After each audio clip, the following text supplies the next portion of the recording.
শেখ হাসিনার সরকারের পতনের পর নাটকীয় রাজনৈতিক পরিবর্তন ঘটে চলছে বাংলাদেশে। এর মধ্যে একসময় শত্রু হিসেবে গণ্য করা পাকিস্তানের সঙ্গে ক্রমে সম্পর্ক ঘনিষ্ঠ করার উদ্যোগ নিয়েছে বাংলাদেশ সরকার।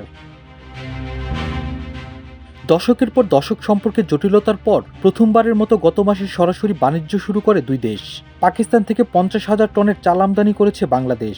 সরাসরি বিমান যোগাযোগ ও সামরিক সংযোগও হচ্ছে দুই পক্ষের মধ্যে। এছাড়া ভিসা প্রক্রিয়া সহজ হয়ে এসেছে, নিরাপত্তার ক্ষেত্রে তৈরি হয়েছে সহযোগিতার সম্পর্ক।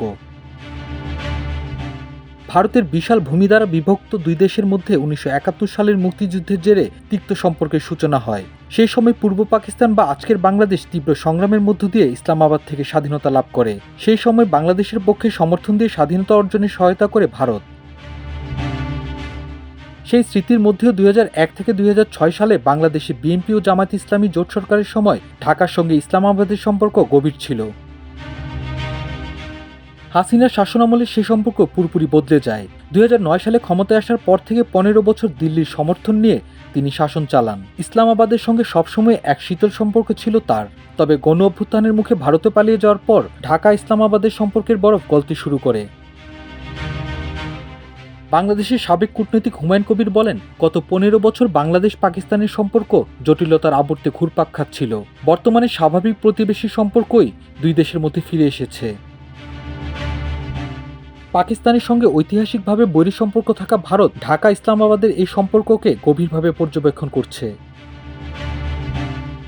হাসিনা পালানোর সঙ্গে সঙ্গে ঢাকা ও দিল্লির সম্পর্কে বরফ জমেছে। হাসিনাকে বিচারের জন্য ফেরত পাঠাতে বাংলাদেশের দাবিতে কোনো জবাব দেয়নি ভারত। বিশেষজ্ঞদের মতে ঢাকা ইসলামাবাদের মধ্যে সম্পর্কের ঘনিষ্ঠতা এক কৌশলগত পদক্ষেপ।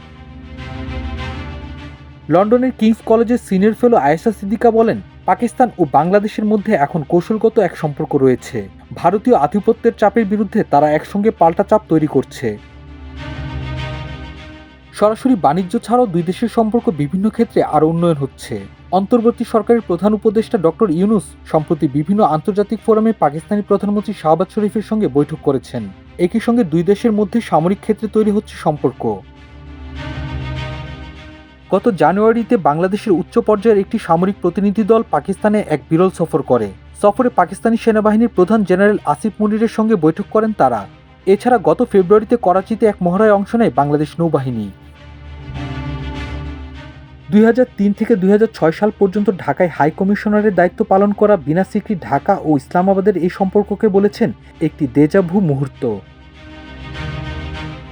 তিনি বলেন, ঢাকায় দায়িত্ব পালনকালে প্রায়ই ভারতের পক্ষ থেকে অভিযোগ করা হতো যে ভারতীয় বিচ্ছিন্নবাদীরা পাকিস্তানের গোয়েন্দা সংস্থা আইএসআই ও বাংলাদেশি সামরিক বাহিনীর একাংশের সহযোগিতায় বাংলাদেশের অভ্যন্তরে প্রশিক্ষণ নিচ্ছে।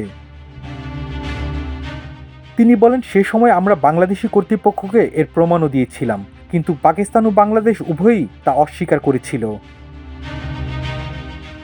এর ফলে নতুন করে ঢাকা ইসলামাবাদের সামরিক সম্পর্কে ঘনিষ্ঠতা ভারতের নিরাপত্তার জন্য বড় ঝুঁকি তৈরি করতে পারে বলে জানান বিনা সিকরি। ভারতের নিরাপত্তার জন্যই স্থিতিশীল ও বন্ধুত্বপূর্ণ বাংলাদেশের প্রয়োজন বলে মনে করছে দিল্লি।